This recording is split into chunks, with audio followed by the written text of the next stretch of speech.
আসসালামু আলাইকুম। আশা করি সবাই ভালো আছেন। আজকে আমরা কথা বলবো অ্যাকচুয়ালি জাপানের ওয়ার্ক পারমিট ভিসা নিয়ে। যাদের প্রয়োজন আছে জাপানে যাওয়ার বিষয়ে, যারা আগ্রহী তারা ভিডিওটা পুরোপুরি দেখতে পারেন। যাদের জাপানের বিষয়ে আগ্রহী নেই তারা স্কিপ করে যেতে পারেন। আর ইতিমধ্যে আমার চ্যানেলটিকে যারা সাবস্ক্রাইব করেছেন তাদের প্রতি আমার কৃতজ্ঞতা শেষ নাই। আর যারা এখনও সাবস্ক্রাইব করেন নাই, যদি আমার ভিডিওগুলো দেখে আপনাদের বিন্দুমাত্র কোনো উপকার হয় তাহলে দয়া করে আমার চ্যানেলটি সাবস্ক্রাইব করে লাইক কমেন্টস করে বেল বাটনটি ক্লিক করে পাশেই থাকুন পরবর্তী নেক্সট ইনফরমেটিভ ভিডিওটা পাওয়ার জন্য। যাই হোক, কাজের কথায় চলে আসি। আমরা আসলে অনেকেই জানি না যে জাপানে ওয়ার্ক পারমিট ভিসা চালু আছে, বা ওয়ার্ক পারমিটেও যে জাপান যাওয়া যাচ্ছে বাংলাদেশ থেকে, এই সম্পর্কে আমাদের অনেকেরই ধারণা নেই, কারণ আমরা সবসময় ইউরোপ নিয়েই পড়ে আছি। মুষ্টিমেয় কয়েকটা রাষ্ট্র, বহুদিন ধরে আমরা তার পিছনে ছুটছি, অনেকে আসতে পারছি, অনেকে পারছি না, এবং বর্তমানে আসাটা বাংলাদেশ থেকে অন্তত প্রায় অসম্ভব ম্যাক্সিমাম রাষ্ট্রে আসাটা ইউরোপের। এটা আপনারাও যেমন জানেন, আমরাও ওরকম জানি আর কি। যারা এসে গেছেন ইতিমধ্যে আলহামদুলিল্লাহ, তারা হয়তো বা আল্লাহ তাআলা তাদের জন্য কি বলবো একটা পথ করে দিয়েছে। তো বর্তমানে অনেক কঠিন। আর ইন্ডিয়ান ভিসার যে কন্ডিশন বর্তমানে, সেটা আপনারা সবাই জানেন যে ম্যাক্সিমাম এম্বাসি ইন্ডিয়াতে অবস্থিত। আপনি ওয়ার্ক পারমিট পাওয়ার পরেও আপনাকে ইন্ডিয়া এম্বাসি ফেস করে ভিসাটা নিতে হবে। তো সেইটা একটা সময় সাপেক্ষ জটিল বিষয় হয়ে দাঁড়াইছে বর্তমানে। যাই হোক, ওই প্রসঙ্গে না আসি, আমরা আজকে কাজের কথায় ফিরে আসি। জাপানে যদি আপনি যেতে চান তাহলে প্রথম হলো আপনার কি যোগ্যতা লাগবে। এখানে ভাই কন্ডিশন আছে একটা, সেটা হচ্ছে আপনাকে জাপানি ভাষা লেভেল 2 কমপ্লিট করতে হবে। যারা স্টুডেন্ট বিষয়ে যেতে চান তাদের জন্য লেভেল 4 পর্যন্ত কমপ্লিট করার পরে আপনি আবেদন করতে পারবেন।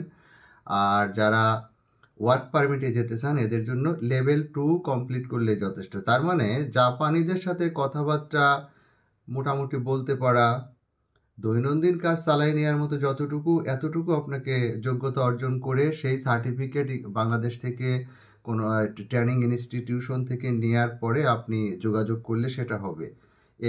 এখন কোথায় যোগাযোগ করবেন, কারা এই কাজগুলো করছে, এটা একটা প্রশ্ন। প্রথম কথা হচ্ছে, আপনি যদি মাইন্ড সেট আপ করেন যে না ঠিক আছে, আমি লেভেল 2 কমপ্লিট করে যদি আমি করতে পারি, আমি করার জন্য চেষ্টাও করব, এবং সেরকম একটা প্রতিষ্ঠান পেলে সেখানে ভর্তি হয়ে লেভেল 2 কমপ্লিট করে আমি যেতে চাই, এরকম যারা আছেন তারাই শুধুমাত্র পার্সোনালি আমার সঙ্গে যোগাযোগ করবেন যে না ভাই আমি যেতে চাই। আমি আপনাকে বলে দেব যে কিভাবে কি করতে হবে, আমি হেল্প করব পর্যাপ্ত পরিমাণে। কোন প্রতিষ্ঠান এটা করছে, যাওয়ার সোর্স কি, তাদের অথেন্টিকতা কতটুকু আছে, এগুলো বিস্তারিত আমি আপনাকে বলে দেব আর কি। আর বেতন হবে ওইখানে হচ্ছে 2,20,000 থেকে 2,50,000। এই 2,20,000 থেকে 50,000 কথা শুনে কিন্তু ভাই লাভ দিয়ে উঠেন না, কারণ জাপানে যদি আপনি 2.5 লাখ টাকা বেতন তোলেন তাহলে মাসে আপনার মিনিমাম 1 লাখ থেকে 1,25,000 টাকা খরচ আছে। তার মানে 2.5 লাখ টাকা আপনি যদি বেতন পান, অর্ধেক টাকা আপনার বাসা ভাড়া, ট্রান্সপোর্ট, আপনার living, food cost, internet bill, others যে আনুষঙ্গিক বিষয়গুলো আছে, এটা দিয়ে আপনার অর্ধেক টাকা চলে যাবে। তার মানে 2.5 লাখ যদি আপনি বেতন পান, আপনি 1,25,000 টাকা সমস্ত খরচ বাদ দিয়ে মাস শেষে আপনি টিকাইতে পারবেন, এর বেশি পারবেন না। যার কারণে 2.5 লাখের গল্প শুনে কেউ লাভ দিয়ে উঠবেন না, ঠিক আছে? আপনাকে আগে বুঝতে হবে যে দিন শেষে, মাস শেষে আমার টোটাল কস্ট বাদ দিয়ে আমার কয় টাকা থাকবে, সেটাই হচ্ছে আপনার মেন ইনকাম। তো সেইটা আপনার যদি 2.5 লাখ বেতন হয়, ওইখানে আপনার 1,25,000 থেকে 30,000 টাকা থাকবে। কত টাকা খরচ হবে সেটাও আমি আপনাদেরকে বলে দিব।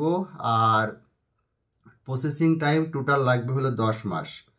এটা কাদের জন্য 10 মাস? যারা এসএসসি পরীক্ষায় 35 পেয়ে পাশ করে খুশি হয়ে গেছিলেন আপনাদের জীবনে, যে না আরে এসএসসি তো পাশ করে গেছি, তাদের জন্য 10 মাসে হবে না।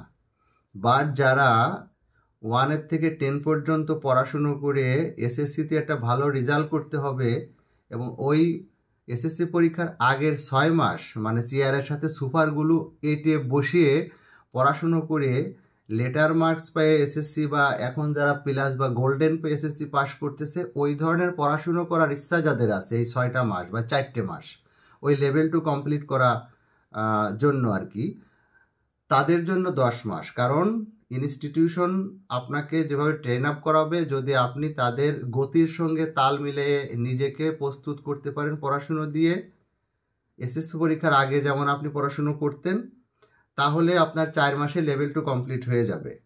এক্সাম দেবেন বাংলাদেশেই, সার্টিফিকেট ওরা দেওয়ার পরে ওরাই আপনার তখন আপনার ওইটা দিয়ে ওয়ার্ক পারমিটের জন্য আবেদন করবে।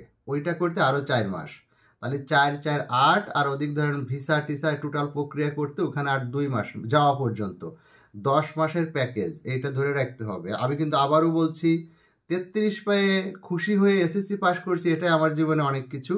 এই ধরনের যারা আছেন বা ওইভাবে যারা লেখাপড়া করতে চান এই লেভেল 2 কমপ্লিট করার জন্য, তাদের বাই 10 মাসে হবে না, 10 বছরেও হবে না। যারা 80+ মার্কস বা এসএসসি পাস করেছিলেন এবং ওইটা পাওয়ার জন্য কি পরিমাণ লেখাপড়া করতে হয়েছে, যদি এই 4 মাস আপনি সেইভাবে করতে পারেন, তাহলে আপনার পক্ষে সম্ভব এবং ভিসাও হবে। কস্টিংটাও কম আছে এবং বয়সের রেঞ্জ কত এগুলো সম্পর্কে ভিডিও বড় করে শুধু শুধু সময় নষ্ট করতে চাই না। শুধু এইটুকু বলি যে যারা জাপানে যেতে চান ওয়ার্ক পারমিট বিষয় নিয়ে, তাদেরকে লেভেল 2 কমপ্লিট করতে হবে। বেতনাদি কত কি সবই বলে দিয়েছি, টাইমটাও বলছি, কোথায় কার মাধ্যমে কিভাবে যোগাযোগ করবেন। এইটা যদি নিতান্তই যাদের আগ্রহ আছে, যারা মনে করেন যে না এই টার্মস অ্যান্ড কন্ডিশন মেনে আমি ধৈর্য ধরে এইটা করে জাপানের মতো রাষ্ট্রে যেতে চাই, আমার সঙ্গে পার্সোনালি যোগাযোগ করবেন। ইনশাল্লাহ আমি আপনাদের সাহায্য সহযোগিতা করার জন্য আপ্রাণ চেষ্টা করব।